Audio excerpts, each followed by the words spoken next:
আসসালামু আলাইকুম রহমতুল্লাহি ওয়া বারাকাতুহু।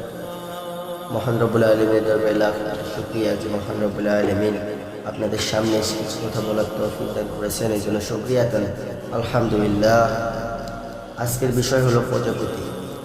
প্রজাপতি ঘরে আসলে অনেকে ভেবে নি প্রজাপতি ঘরে আসলে অশুভ লক্ষণ, আবার অনেকে ভেবে নি প্রজাপতি ঘরে আসলে নাকি শুভ লক্ষণ, আবার ভাবি ক্ষতি হয় প্রজাপতি ঘরে আসলে। আবার অনেকে ভাবে যে প্রজাপতি ঘরে আসলে ঘরে থাকা কোনো ব্যক্তির বিবাহ হবে। প্রিয় দর্শক, আসুন জেনে নিই এ সম্পর্কে ইসলাম কি বলেছেন।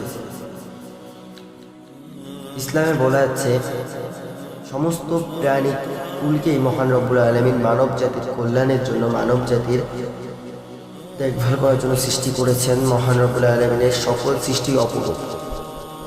বিড়াল বলেন, কুকুর বলেন, প্রজাপতি বলেন, ফড়িং বলেন, কোনো কিছুর ডাক শুনেই ভেবে নেওয়া উচিত নয় যে সেটা অশুভ লক্ষণ। মহান রব্বুল আলামিনের সকল সৃষ্টি অনেক সুন্দর, প্রজাপতিও সেরকম একটি সৃষ্টি। প্রজাপতি ঘরে আসলে কারোর ক্ষতি হবে না। ইসলামে বলা আছে প্রজাপতি ঘরে আসলে কারোর ক্ষতি হবে না, বা কেউ ভেবেও নেবেন না যে কোনো উপকার হবে।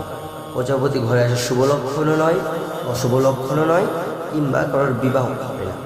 প্রজাপতি ঘরে আসলে ঘরে তখন আলো জ্বলে, বাল্ব জ্বলে, এই বাল্বের আলোর কারণে হয়তো প্রজাপতি ঘরে আসে, এসে তারা ওখানে বসে থাকে।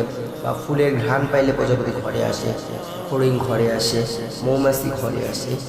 বিড়াল অনেক সময় কান্না করে, বিড়ালের কান্নাটার অনেক ব্যাখ্যা আছে, এটা অন্য এক ভিডিওতে ইনশাল্লাহ আপনাকে জানাবো। তবে প্রজাপতি ঘরে আসলে কোনো কিছু হয় না, কোনো ক্ষতি হয় না। আমরা আল্লাহ তাআলার সৃষ্টিকে যতই প্রশংসা করি ততই কম হয়ে যায়। আল্লাহ তাআলার প্রশংসা লিখে শেষ করা যাবে? প্রশংসা লিখে শেষ করা যাবে। ইসলামিক দৃষ্টিতে প্রজাপতি ঘরে আসলে কোনো ক্ষতি হয় না, কোনো শুভ লক্ষণও নয়। তবে প্রজাপতি আমরা কেউ মারবো না, সুন্দর একটা প্রাণী, দেখতে অনেক সুন্দর।